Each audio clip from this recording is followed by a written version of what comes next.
Geographic.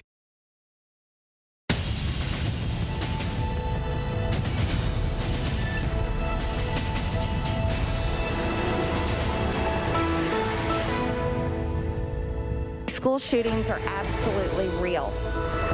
And every child that is lost, those families mourn it. I also want to tell you 9/11 absolutely happened. I remember that day crying all day long watching it on the news. Congresswoman Marjorie Taylor Greene with a surprise speech on the House floor, wearing a mask that read "free speech," expressing regret for past comments but not apologizing for her words. Her colleagues voting on her today. Former President Trump asked to testify. His second impeachment trial now just days away. Democrats in the House calling for Trump to testify under oath over the deadly attack on the Capitol, how the president's legal team is responding. America is back. President Biden's message to the world today, announcing some major shifts from the Trump administration, including the U.S.'s stance with Russia. COVID and the classroom. For some children, it's been a year since being physically inside a school. Many teachers now face a tough balancing act, and the latest weapon in the fight against COVID, a new single-shot vaccine that's easier to store, on the verge of being distributed. Struggling to survive in the delivery industry, the couriers who've risked their lives to keep businesses running and families fed during the pandemic, the dangers they face, and what you don't see after you place that order with your phone. And the superhero quarterback back again in the Super Bowl with an entirely new team. So is there a secret sauce for the rest of the regular Joes? Tonight, the TB12 method. Good evening, everyone. I'm Lindsay Davis. Thanks so much for streaming with us. Senate Republicans have called Congresswoman Marjorie Taylor Greene a kook. They've said that her lies are a cancer to the Republican Party and described her behavior as insane. But for the most part tonight, House Republicans are standing by their colleague. Just moments ago, a resolution passed stripping the controversial Congresswoman of her committee assignments. Every Democrat voted in favor, but only 11 Republicans out of 211 voted in favor. This vote came after Republicans refused to take action on their own to hold her accountable for her violent, racist, anti-Semitic comments, endorsing conspiracy theories and at one time supporting QAnon. Hours before today's vote, Greene took to the House floor wearing a mask, reading free speech and saying that she regrets her words of the past without offering a specific apology for any of her own prior behavior. With America watching, today's vote forced House Republicans to choose a side. Our congressional correspondent Rachel Scott leads us off. Tonight, embattled Congresswoman Marjorie Taylor Greene facing the judgment of her colleagues after a last-ditch effort to defend herself. She's under fire for promoting a wide range of racist and anti-Semitic conspiracy theories, raising questions about whether the 9/11 attack on the Pentagon happened and whether school shootings at Parkland and Sandy Hook were staged events. Today on the House floor, she tried to brush it all away. None of us are perfect. None of us are. Greene once questioned whether a plane crashed into the Pentagon. It's odd. There's never any evidence shown for a plane in the Pentagon. Today, she said this. 9/11 absolutely happened. I remember that day crying all day long watching it on the news. And it's a tragedy for anyone to say it didn't happen. She implied those school shootings were setups and harassed teenage Parkland survivor David Hogg, calling him a coward when he came to Washington to lobby for tougher gun laws. Yeah, you're attacking our Second Amendment. But today, you see, school shootings are absolutely real. I know the fear that David Hogg had that day. I know the fear that these kids have. Greene once promoted the wild and false conspiracy theory QAnon. Q is a patriot. He is someone that is very much loves his country, and he's on the same page as us. Again today, a much different story. I was allowed to believe things that weren't true, and I would ask questions about them and talk about them. And that is absolutely what I regret. Greene's Republican colleagues refused to punish her. House Republican leader Kevin McCarthy saying she convinced them she's changed. McCarthy claimed he didn't know anything about QAnon. I think it would be helpful if you could hear exactly what she told all of us, denouncing QAnon. I don't know if I say it right. I don't even know what it is. But last summer, McCarthy not only knew how to pronounce QAnon, he seemed to know exactly what it was. There is no place for QAnon in the Republican Party. I do not support it. Today, House Speaker Nancy Pelosi declaring that since Republicans won't take action against Greene, the full House would. You would think that the Republican leadership in the Congress would have some sense of responsibility to this institution. If any of our members threaten the safety of other members, we'd be the first ones to take them off of the committee. That's it. Pelosi saying that because Greene once implied that she should be executed. In the past, Republicans and Democrats have punished their own members for offenses. But since Republicans now refuse, for the first time in the modern era, the full House voting to strip committee assignments from a sitting member of Congress. Rachel Scott joins us now from the Capitol. And Rachel, that vote finished just a short time ago. Only a few Republicans joining in with the Democrats. Only a few, Lindsay. It was a bipartisan vote. 11 Republicans voting with Democrats to strip those committee assignments away from Congresswoman Marjorie Taylor Greene. Remember, 10 Republicans voted to impeach Donald Trump in the House, so that's one more there. What is clear tonight is that this is a deeply divided Congress with fractures, especially in the Republican Party. We are weeks after the insurrection here on Capitol Hill. We're now headed into a second impeachment trial for a former president, Donald Trump. And tonight, Democrats say this was about sending a message that violent rhetoric will not be tolerated, but still no apology from Congresswoman Green. They have sent a message indeed. Rachel Scott, our thanks to you. And joining us now is Oklahoma Republican Representative Markwayne Mullin. Thank you so much for your time this evening. Now, Democrats and 11 Republicans have just voted to strip Congresswoman Marjorie Taylor Greene of the 2 committees that she's on. You voted no on that resolution. Why was that?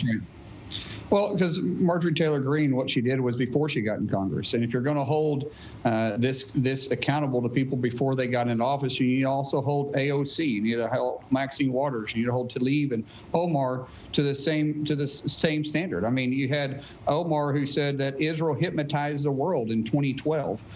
You have Tlaib who says a Holocaust gives her a calming feeling. Quote, a calming feeling. Are you serious?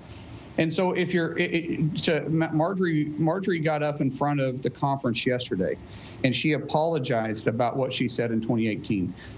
She explained it, and she said she had an impeccable resume up until then. And she was a father, a mother of 3 and a wife of 25 years. And she said, I just asked for you guys to forgive me. I got out there and spoke before I should have said things. I talked to my kids about posting stuff on social media because it's permanent. And she says, here I am, the one that posted it, and I have to pay for it now. And what do? You take somebody at their face value. When they apologize for their past mistakes, we've all made mistakes, and we all need to move on. But what the Democrats are doing here is unprecedented, and it's very dangerous territory by removing a Republican member but not holding their own members accountable. But I am just curious, though, because Congresswoman Omar, you brought her up. She did publicly apologize for her remarks, saying, quote, I unequivocally apologize. The House then passed a resolution condemning hateful remarks like hers. Every Democrat in the House voted for that resolution, including Omar. Nancy Pelosi called on her to apologize publicly. She did. Marjorie Taylor Greene has not unequivocally apologized. Isn't there a difference here? She did apologize. Well, she didn't apologize publicly, though. She did it behind closed doors, right? Well, she apologized to all of us. I mean, it's the same thing. Right, but what about to the public? They didn't. Well, she did on Fox in August. She did go on Fox in August and denounced Aon. I think that's how you say it. QAnon. QAnon. She denounced them and said that she doesn't believe their lies. And if they would have asked for an apology, I bet you they would. But they passed a resolution on Omar. They never try to remove her from the committee, even though we wanted to remove her from a committee. I mean, considering the committee that she sits on, we wanted to remove her from the committee, but the Democrats wasn't willing to move on. They're going to pass the resolution except for apology. Yet they don't apply those same standards to Marjorie Taylor Greene. Why? Because she's a Republican. Well, Mitch McConnell, also a Republican, called out Taylor Greene, saying, quote, loony lies and conspiracy theories are cancer for the Republican Party. Do you agree with him? No one's trying to defend her past remarks. That's not my place to defend her past remarks. She's apologized for it. It's a closed book. It was before she was in Congress. Her constituents are who should hold her accountable. That's why we're representatives. We get elected by our constituents. And she won 2 elections. She won the general and she won the primary easily. They knew this about her when they elected her. And if they want to remove her in 2 years, then that's her position. That's their position. That's not Speaker Pelosi's position. And as you just said, Taylor Greene is an elected official. Cancel culture is certainly a topic worthy of discussion, and we've done that on this show. Do you think that elected officials of our government should be held to a similar standard? And I explain what you mean by held to a similar with regard standard. to cancel culture, the idea of, you know what, whether or not you did this yesterday or you did this 2 years ago, if you made these comments, you kind of deserve to be canceled.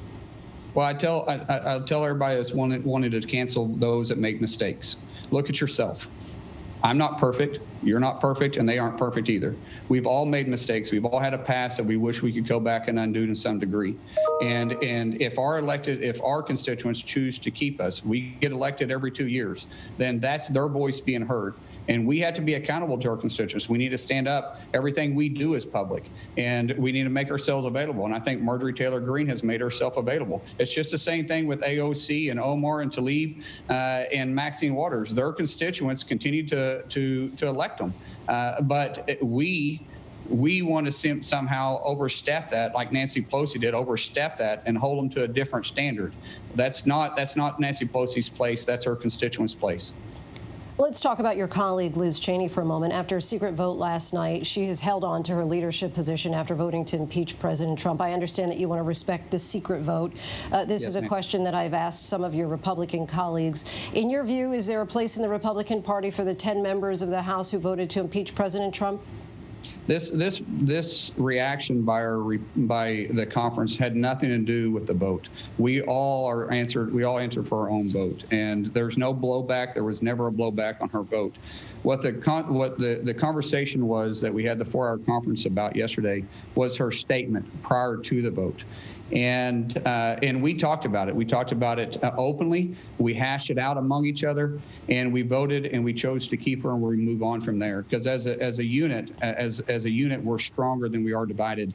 And in the Republican Party, there's a lot of things for us to be united on right now. When you see what's happened with the executive orders out of President Biden's administration, what you're seeing happen here in the House with Speaker Pelosi's leadership, we don't need to be in a circling firing range and keep shooting at each other. We need to be united as a group and fight for this country, because that's what it's all about. I want to move to the aftermath of the murderous mob that stormed the Capitol after a lie was repeated over and over again that the election had been stolen. 5 people, of course, as you know, died as a result of that riot, including Officer Brian Sicknick, who was laid to rest yesterday.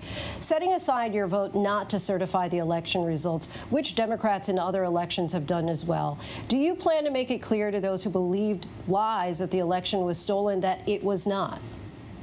Well, listen, there's not a dispute the fact that the election had a lot of irregularities. However, we followed the Constitution. The elections were certified in the state. We had a voice in the House to contest it, contest the electoral votes. We did that. It went into debate, and the House voted to keep the electoral votes. At that point, we moved forward.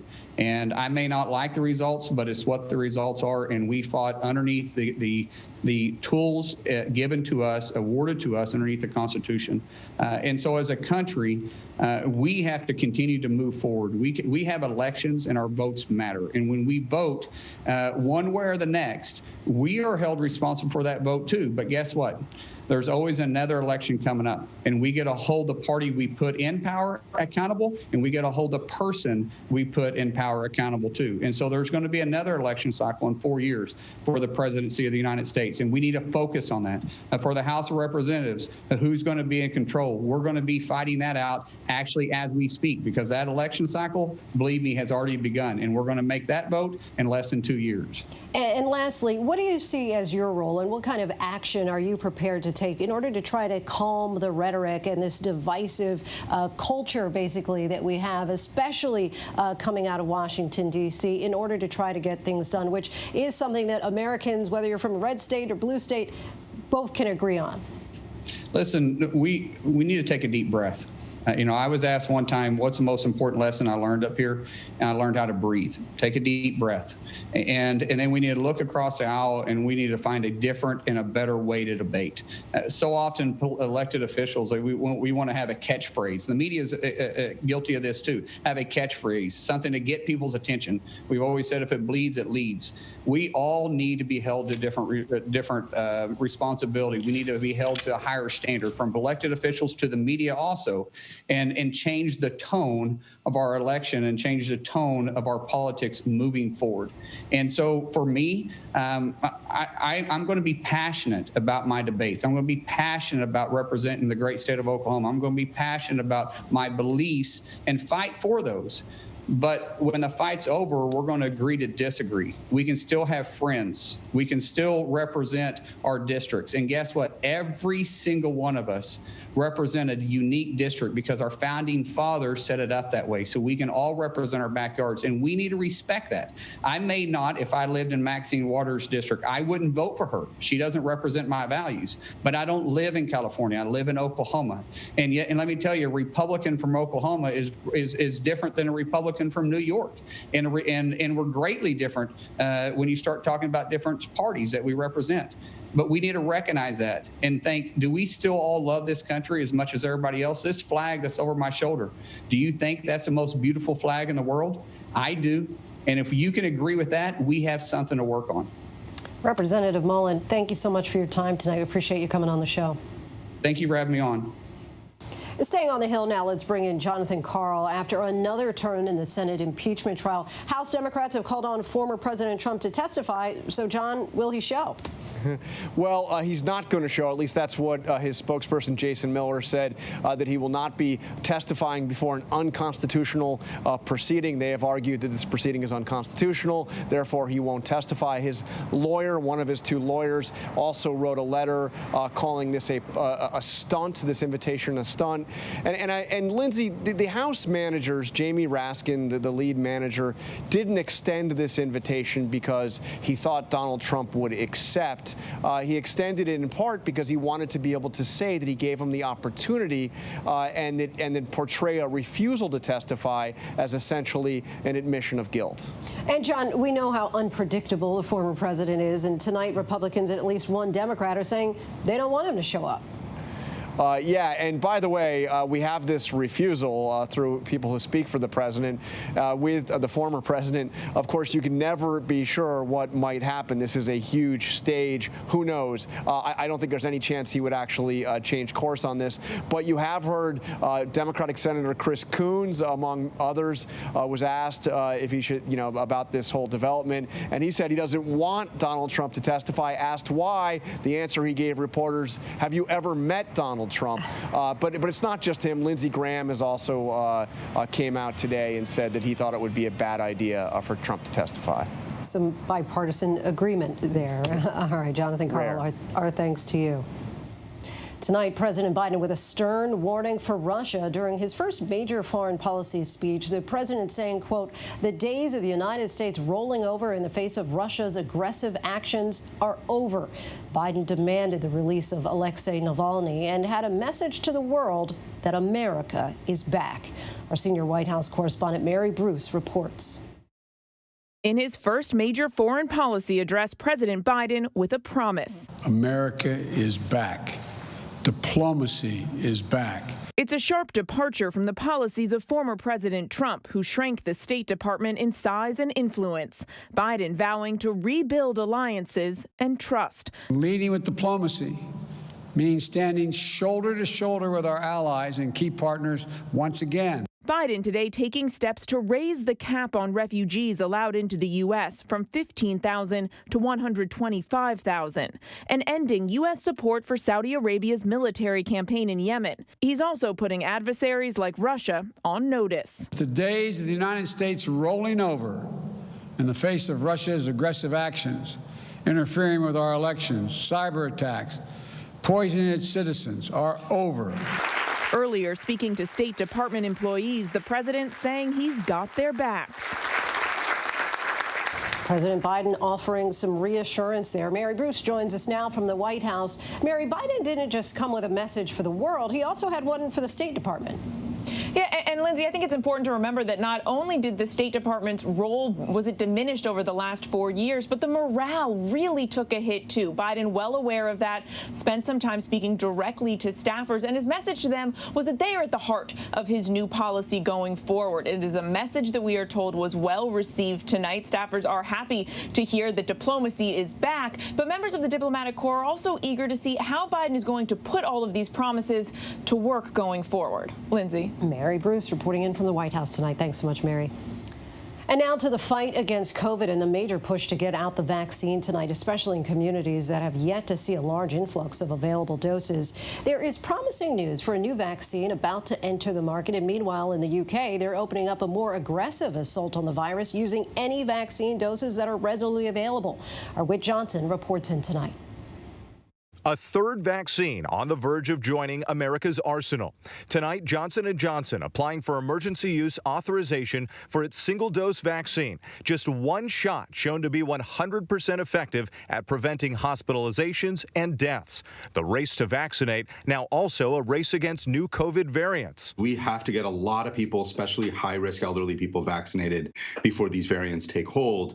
That's going to happen over the next 6 to 8 weeks. Today, in a new study in the UK, some participants will be given one dose of the AstraZeneca vaccine, and then weeks later, a different vaccine from Pfizer to test the effectiveness of mixing vaccines. But for now, U.S. health officials still urging people to stick with the recommended doses and timeline. That it is okay if you get the second dose in either 4 to 6 weeks later. That doesn't mean that we want to do it at 6 weeks later. It means that under special circumstances, it's better to delay that couple of weeks than not do it at all. Carol worked the phones for hours to schedule her second dose. So finally getting your second dose, it must be quite a relief. Yes, it's like the golden ticket in Willy Wonka. This mass vaccination site in Jones Beach, New York is still getting back up and running after that huge snowstorm. You can see the line of cars stretching down the parkway, more than 1,500 appointments scheduled for today alone. And tomorrow, famed Yankees Stadium opening its gates to vaccinate thousands as New York State ramps up efforts to reach underserved communities. COVID is killing black and brown people at a rate of 3 times. It is killing other people. Our Kenneth Moten is in the Bronx. You guys are literally knocking on the doors of the people and then getting them to come here, bringing the vaccine to them. We knocked on easily probably 500 or 600 doors, signed up 100, 150 people, literally at the doors. The state also opening up 35 pop-up vaccination sites. At this one, open for just 2 days, 500 time slots, all booked. I think it's a wonderful opportunity for us to be able to have a fighting chance, especially with the variants. So many just trying to get that fighting chance. Whit Johnson joins us now. And Whit, what are the next steps for that Johnson & Johnson vaccine that seems to be better in some regards than the other 2 vaccines that are currently out right now? Lindsay, that's right. The next step is for this vaccine to be reviewed by the FDA and an independent advisory board. That could take a few weeks, and then we do expect authorization and shots going into arms possibly by the end of the month or early March. And Johnson & Johnson hopes to start shipping out doses reaching 100 million by summer. Lindsay? All right, that'll certainly be helpful to have an additional vaccine out there. Whit Johnson, our thanks to you. Parents and children have been forced to not only battle this pandemic, but also the hurdles of virtual schooling. The debate over children returning to schools continues to rage on as some students fall behind and some parents are now at a breaking point. Our Kana Whitworth has more on the back-to-school battle. Open schools now! Tonight, a face-off across the U.S. over students' safe return to in-person learning. Not a single San Francisco public school student has set foot in their classroom in 327 days. In California, where most of its 10,000 public schools have been closed nearly a year, outrage is growing. If anyone thinks a 6 or 7-year-old can learn to read and write over Zoom, they're kidding themselves. San Francisco now suing its own school district to reopen classes for more than 64,000 students. The urgent push to get K-8 students safely back in the classroom, part of President Biden's 100-day plan, including an additional $130 billion in COVID relief funding to help schools. But from Chicago to Albuquerque, union negotiations at a standstill. Students and parents pitted against teachers who say they should be vaccinated before they go back to teaching. We're angry that they're going to try to force us back into in-person school when it's not safe. The new CDC director making headlines when she said the science now shows schools can be opened up safely without vaccinating teachers. Overnight, she was pressed to defend her comments. There is not a lot of transmission that is happening in schools when there is masking, when there is distancing, de-densification of the classroom, ventilation, contact tracing, hand washing. Kana Whitworth joins us now. And Kana, the new CDC director has said that it's safe for schools to reopen whether or not the teachers are vaccinated with proper mitigation efforts. Yesterday, we had the mayor of Long Beach on our show, and he said that in order for schools to open safely, not only are those safety measures necessary, but teachers need to be vaccinated. Well, absolutely, Lindsay. And that's something that we are hearing from a lot of teachers as well. In the country's second largest school district in Los Angeles, many teachers are saying they simply will not return to the classroom until they are vaccinated. But part of President Biden's plan with this extra funding for school, like you said, is to provide these resources like PPE, proper ventilation and testing. But really, for teachers' unions across this country, they want to be vaccinated. They want to be a priority. Understandably so. Kana Whitworth, our thanks to you. Yeah.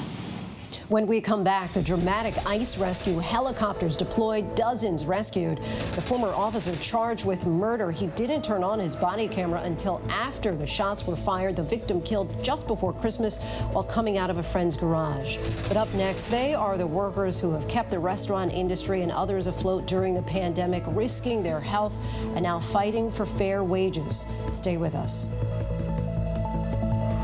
With so much at stake, so much on the line, more Americans turn here than any other newscast. ABC News World News Tonight with David Muir. We have made it through another week together. America's #1 most watched newscast across all of television. Admit it, these days, what you need to know seems to change just about every day.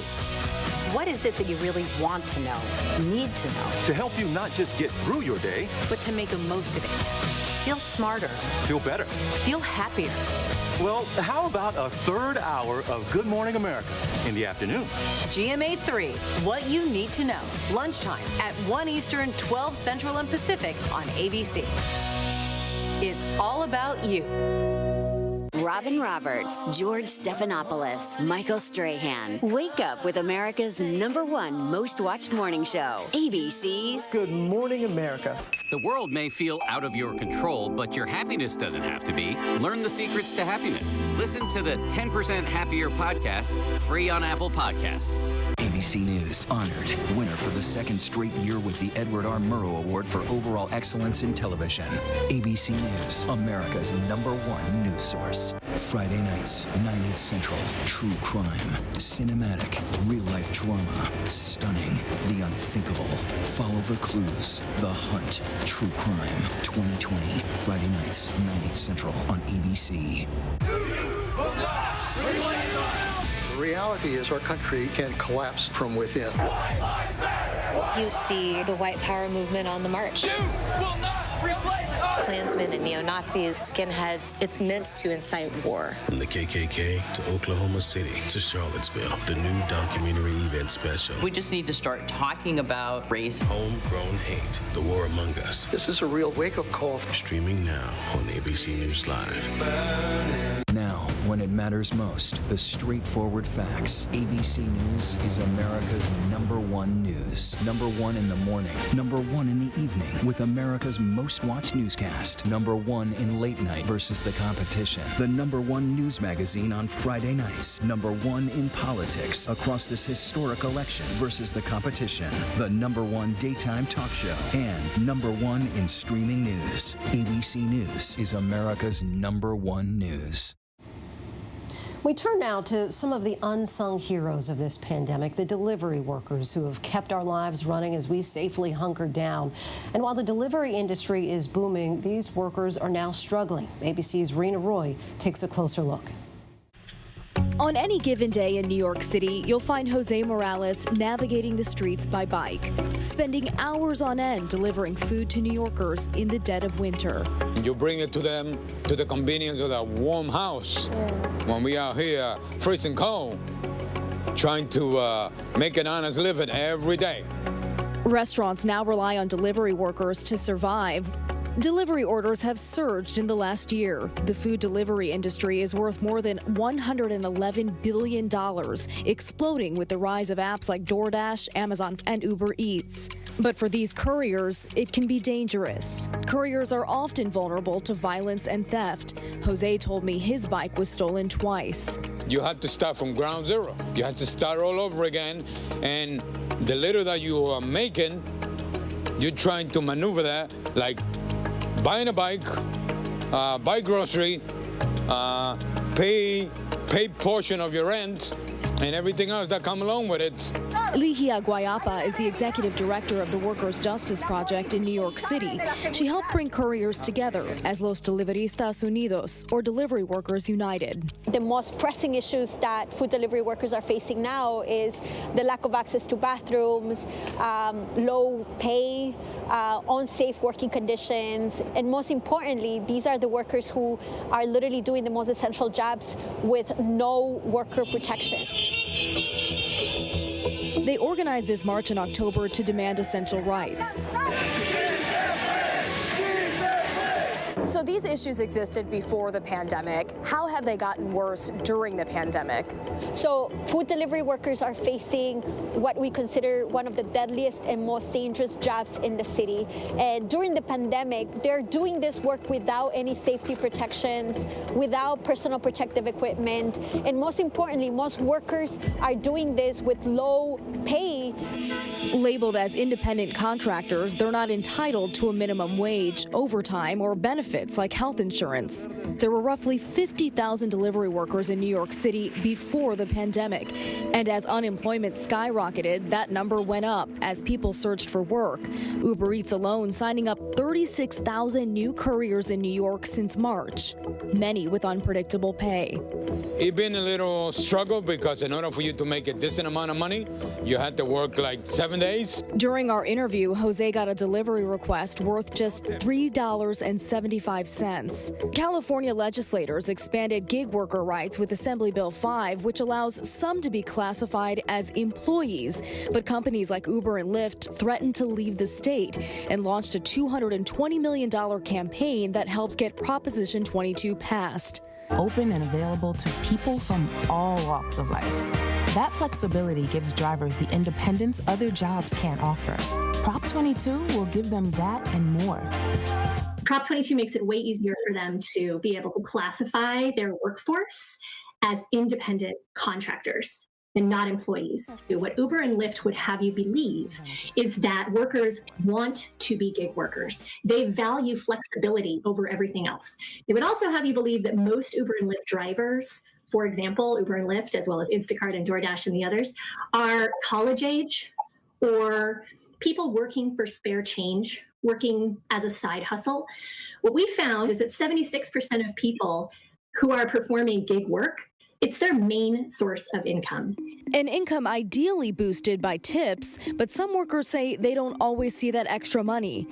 Before 2019, DoorDash tips were used by the company to subsidize workers' base pay instead of giving delivery workers what their customers had intended for them. And Amazon just agreed to a $61.7 million settlement over allegations that it was withholding tips from delivery drivers, telling ABC News, while we disagree that the historical way we reported pay to drivers was unclear, we added additional clarity in 2019 and are pleased to put this matter behind us.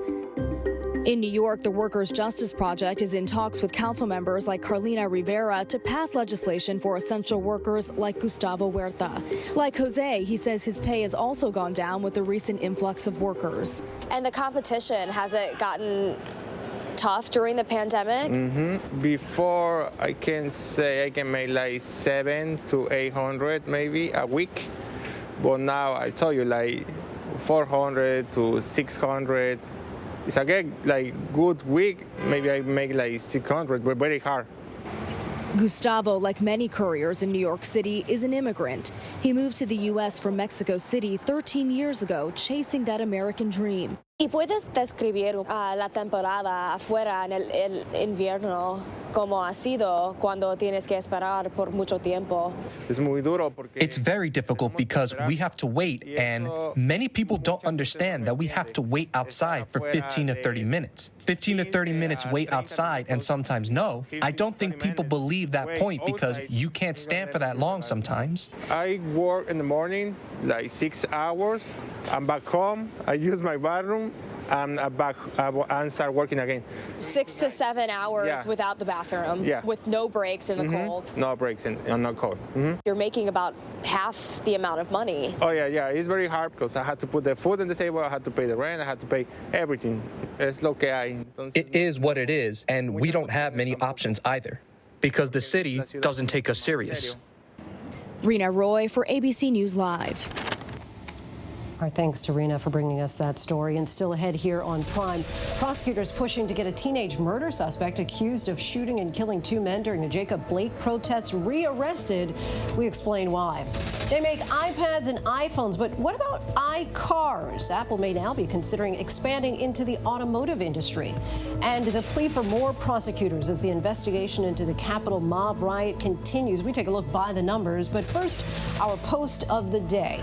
Putin's fiercest critic, Alexei Navalny, sentenced to 2 years and 8 months in a prison camp, saying you can't take freedom from someone who is free inside, telling supporters to not be afraid of a man who relies on poisoning people, illegally jailing them, and rigged elections in order to keep power.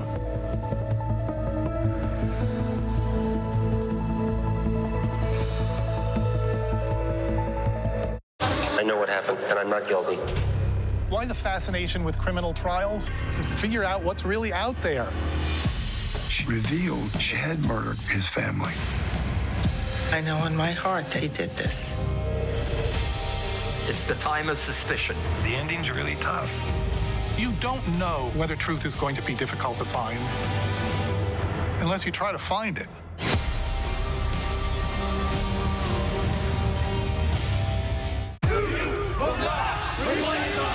The reality is our country can collapse from within. You see the white power movement on the march. Klansmen and neo-Nazis, skinheads, it's meant to incite war. From the KKK to Oklahoma City to Charlottesville, the new documentary event special. We just need to start talking about race. Homegrown hate, the war among us. This is a real wake-up call. Streaming now on ABC News Live. Admit it, these days, what you need to know seems to change just about every day.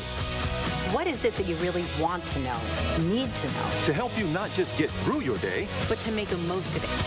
Feel smarter. Feel better. Feel happier. Well, how about a third hour of Good Morning America in the afternoon? GMA 3, what you need to know. Lunchtime at 1 Eastern, 12 Central and Pacific on ABC. It's all about you.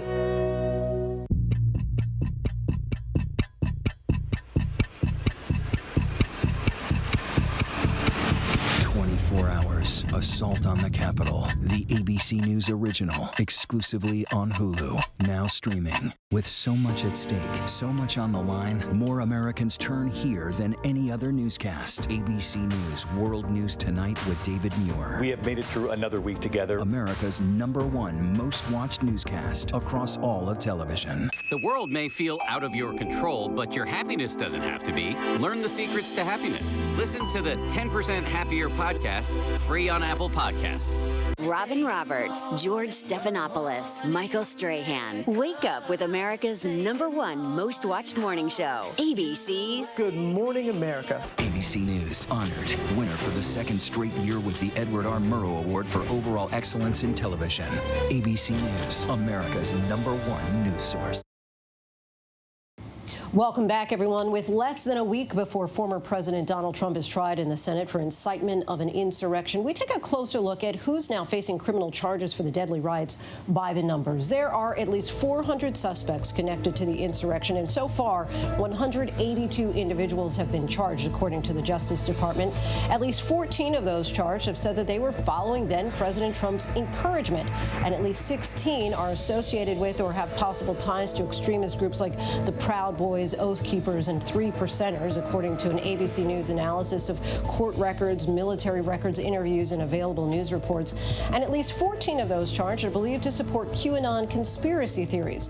All of these cases are being handled out of one office, the U.S. Attorney's for D.C., which is now overloaded, and so the Justice Department has sent an urgent plea to 93 federal prosecutor offices around the country, asking them to send personnel to Washington for the next 9 months. Still ahead here on Prime tonight, the fallout grows after one of the biggest stars in music is recorded saying what's considered to be the worst racial slur you could direct at a black person.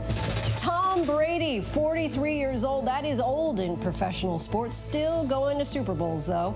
What can we learn and apply to our own lives? We'll speak to the CEO of his wellness company. First, a look at our top trending stories on abcnews.com.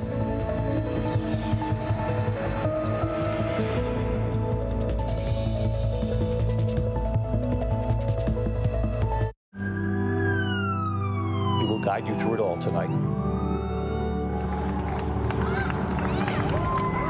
We have made it through another week together. Big hug, Griffin. We tell all our patients how much they're loved. We hold their hands. David, we're showing our love and support for all the ICU staff. They're the heroes in this.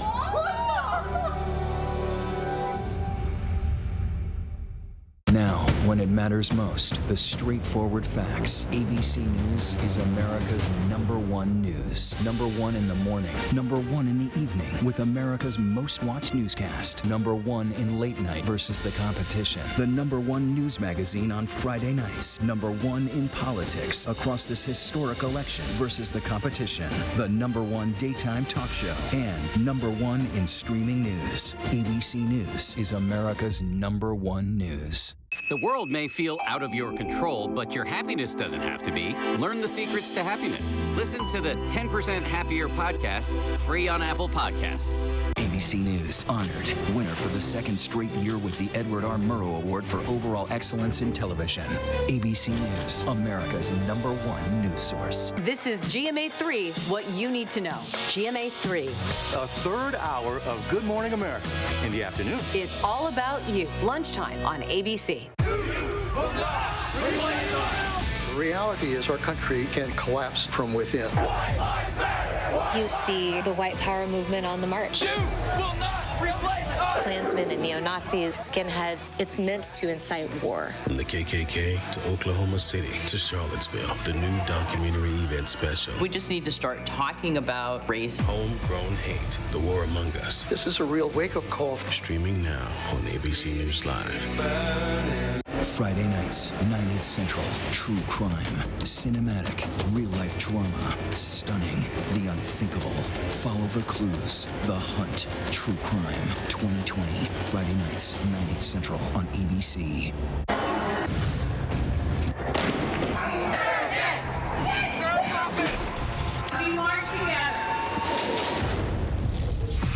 The most powerful stories of our time, anytime. Nightline.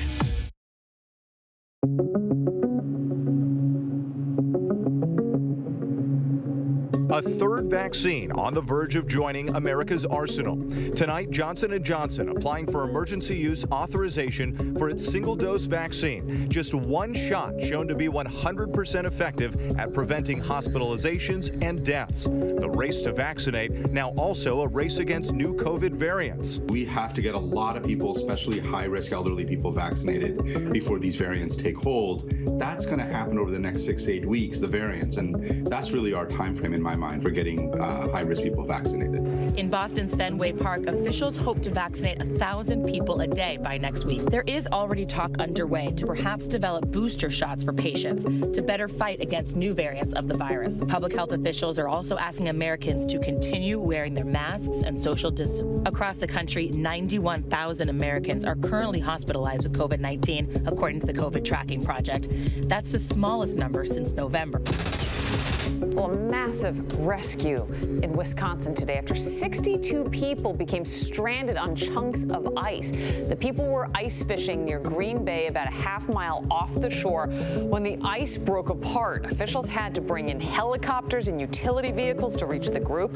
Everyone was rescued safely. Officials warned other fishermen to stay off the ice because it was breaking apart at an alarming rate. Prosecutors want teenage murder suspect Kyle Rittenhouse rearrested. They claim he moved and hasn't told them where he went. Rittenhouse is accused of shooting and killing 2 men and wounding a third during a protest over the police shooting of Jacob Blake in Kenosha, Wisconsin. His defense attorney says he's in a safe house after receiving death threats. Rittenhouse was released on a $2 million bond, but since his release, the 18-year-old has already gotten into trouble. Seen posing for pictures at a bar, flashing what some say is a white power symbol while being serenaded with a Proud Boys anthem. Treasury Secretary Janet Yellen says she supports President Biden and the Democrat stimulus plan, as opposed to the much smaller Republican proposal. This is really an urgent need, and we need to act big. We have to make sure that we provide a bridge so that people aren't scarred indefinitely by this crisis. They're still trying to iron out a compromise deal in Washington. Apple is taking a step toward making electric vehicles. Reports out of South Korea say the company will announce a partnership with Kia later this month by investing more than $3 billion in the car maker. Reports say the cars will be for sale in 2024. A chicken heist caught on camera. Surveillance video shows a man robbing a Roscoe's Chicken and Waffles restaurant in Pasadena, California. Employees say he didn't want money. He wanted all the chicken and waffles they could give him. He didn't take any cash. He took actually chicken. And before he ran out, he walked out the door, he took syrup. The robber was denied service earlier for not wearing a mask. He's still on the run. Other than a few ruffled feathers, nobody was harmed. I almost got shot over stupidity, I guess. And now to the fatal shooting of Andre Hill. Former police officer Adam Coy is now charged with murder and for failing to start his body camera until after the shooting. Tonight, Hill's family is speaking out. Here's ABC's Alex Perez. Tonight, the heartbroken family of Andre Hill applauding the grand jury's decision to charge Adam Coy, the former Columbus, Ohio police officer who shot him, with murder. We're happy. I mean, it made my day yesterday, and I don't want him to have died in vain. And the grand jury here found the truth. Andre Hill should not be dead. It was 3 days before Christmas. Hill, affectionately known as Big Daddy, was walking out of a garage of a home he was visiting when he encountered officers who were responding next door to a non-emergency call for a suspicious vehicle. Coy, who opened fire within seconds of arriving on the scene, told investigators he thought Hill had a gun. The officers did not activate their body cams until after the shooting. The camera's rollback feature captured Hill with a cell phone in his hand, but no weapon. Authorities say Hill was unarmed. Let's cuff him up. He's still moving. The officers handcuffed Hill as he bled, but several minutes passed before he got medical assistance. Coy's lawyer says he fired because he felt he was in imminent danger. Even though he was mistaken that he didn't have a gun, that mistake was an honest belief and one that was reasonable based on the totality of the situation. And Alex Perez joins us now from a very snowy Chicago. Alex, what comes next in Adam Coy's case? Well, Lindsay, Coy's attorney says he intends to plead not guilty. He's due in court on Friday. As for this case, the family of Andre Hill says they applaud the grand jury's decision to bring forth charges in this case, but they've seen charges before. They say what they want to see in this case is a conviction. Lindsay? Alex Perez, our thanks to you. Another powerful storm making its way east. This was the scene in Des Moines, Iowa. A massive pileup closing part of I-80. But our weather team has this warning that behind that storm system, we are in for a big chill. Some of the coldest temperatures in years. Check out those wind chills. Get the long johns ready. Country music singer Morgan Wallen went from chart-topping fame to being shunned by his labels and major radio stations in less than 48 hours after a video surfaced where he is heard using a racial slur. The incident has some in the industry asking, is this who we are? A question that some black country artists are answering with a simple yes. Our Steve Osensami brings us the latest on Morgan Wallen's fall from grace. Morgan Wallen is arguably the most popular musician and singer in America right now, with the biggest selling and streaming album in all of music. He's a country star living the pop life, seen here coming home early Sunday morning in Nashville. They were loud enough, long enough to wake up the neighbors who were recording when he said this and shared it with TMZ. The sound of hearing their 27-year-old country music star using the ultimate of racial slurs has proven too much for the singer's two record labels.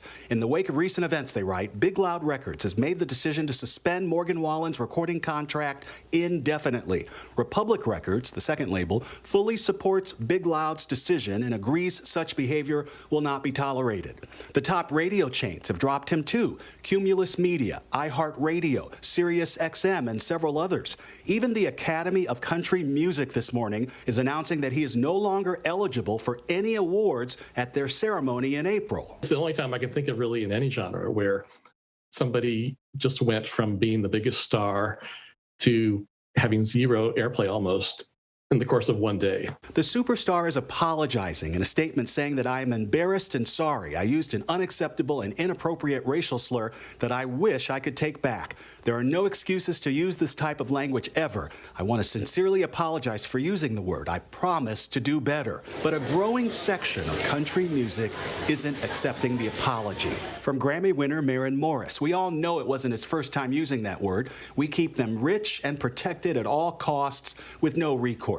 From Mickey Guyton, the first black female country singer to be nominated for a Grammy.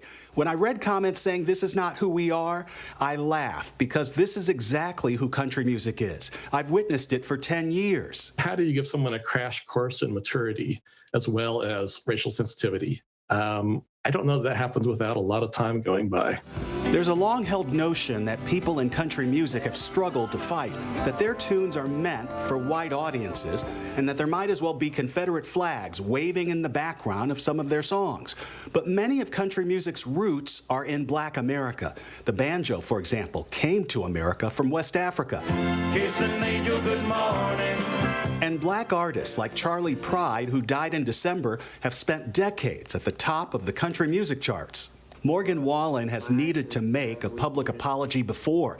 In October, he was scheduled to appear as a guest on Saturday Night Live when this video of him partying in an Alabama bar made the rounds, clearly not following the show's COVID-19 safety protocols. He appeared on the show 2 months later, where they made fun of him over the incident. And I thank you in advance for giving this poor Southern boy a second Yankee chance. That's beautiful. Our thanks to Steve Osensami. And when we come back, do the secrets of the Fountain of Youth lie within Tom Brady?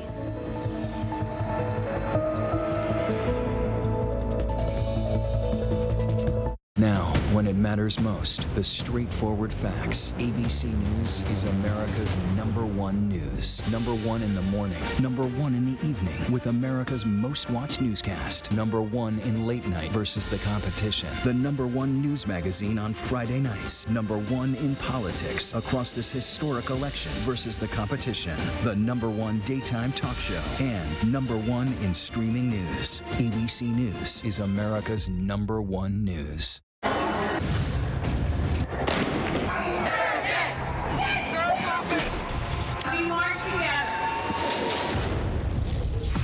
The most powerful stories of our time, anytime.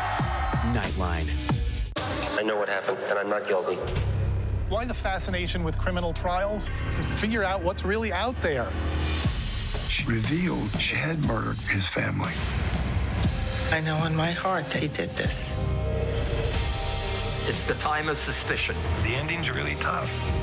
You don't know whether truth is going to be difficult to find unless you try to find it.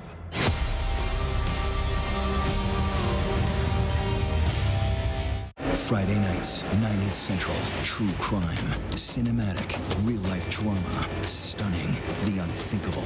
Follow the clues. The Hunt. True Crime 2020. Friday nights, 9/8 Central on ABC. Admit it. These days, what you need to know seems to change just about every day. What is it that you really want to know, need to know? To help you not just get through your day, but to make the most of it. Feel smarter. Feel better. Feel happier. Well, how about a third hour of Good Morning America in the afternoon? GMA 3, what you need to know. Lunchtime at 1 Eastern, 12 Central and Pacific on ABC. It's all about you. I know what happened, and I'm not guilty. Why the fascination with criminal trials? Figure out what's really out there. She revealed she had murdered his family. I know in my heart that he did this. It's the time of suspicion. The ending's really tough. You don't know whether truth is going to be difficult to find unless you try to find it.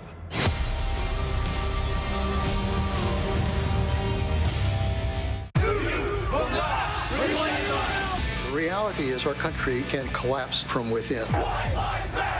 You see the white power movement on the march.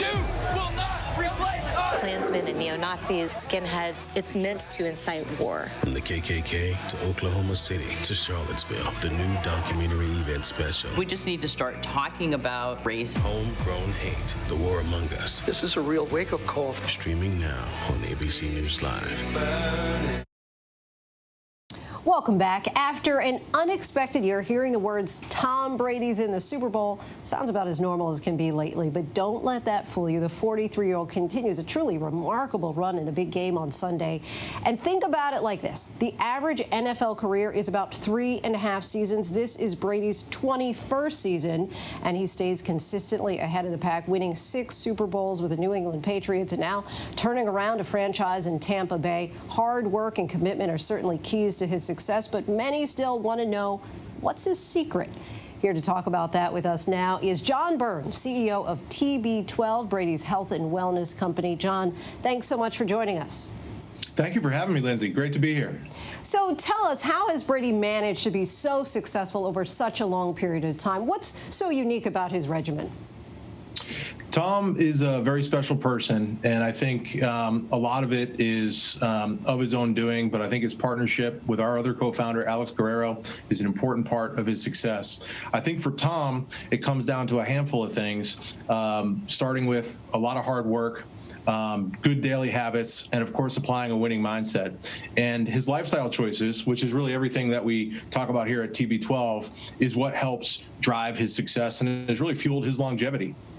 Most of us don't need to worry about being tackled by giant linemen. So how do us regular people benefit from Tom Brady's lifestyle? Yeah, the story of TB12 is an interesting one because our business and this TB12 method, if you will, that our business is based off of, really grew out of Tom's experiences and Tom and Alex's work together. But for everyday people, which is really what the core of our business is about, it's about making those good choices, how you take care of your body and working every day to maintain your muscle pliability, how you exercise, so working out functionally and for the sports that you want, what you eat, what you drink, and then, of course, applying that correct mindset, that winning mindset matter. And these are things that help people every day, whether you're a marathoner, a gym rat, someone who just wants to get more in shape. All these things we've learned with Tom, we've helped thousands and thousands of people with make healthier choices and living better and, obviously living pain-free, which is a big part of our promise. And how does TB12 back up its claims? How do you guys research and test your products?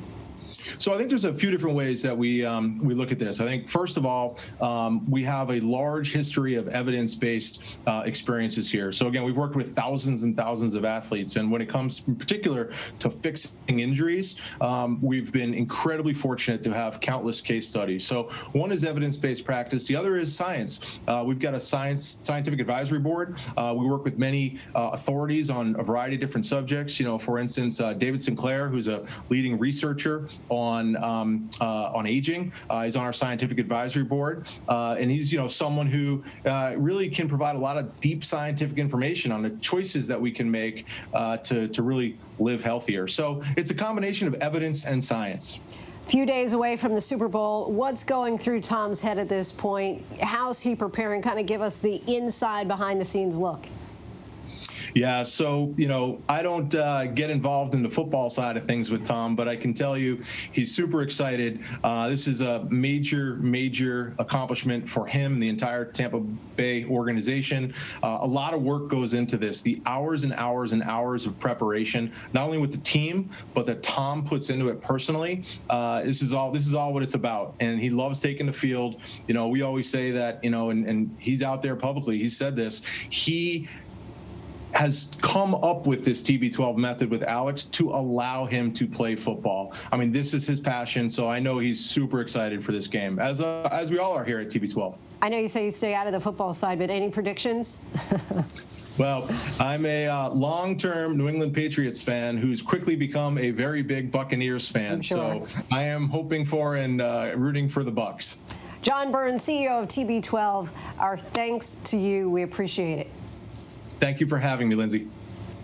And before we go tonight, the image of the day. A parent in Bolivia watching over students during their first week back to in-person classes. The struggle to get kids back to school safely is a global one. And that is our show for this hour. Be sure to stay tuned to ABC News Live for more context and analysis of the day's top stories. I'm Lindsay Davis. Thanks so much for streaming with us, and have a great night.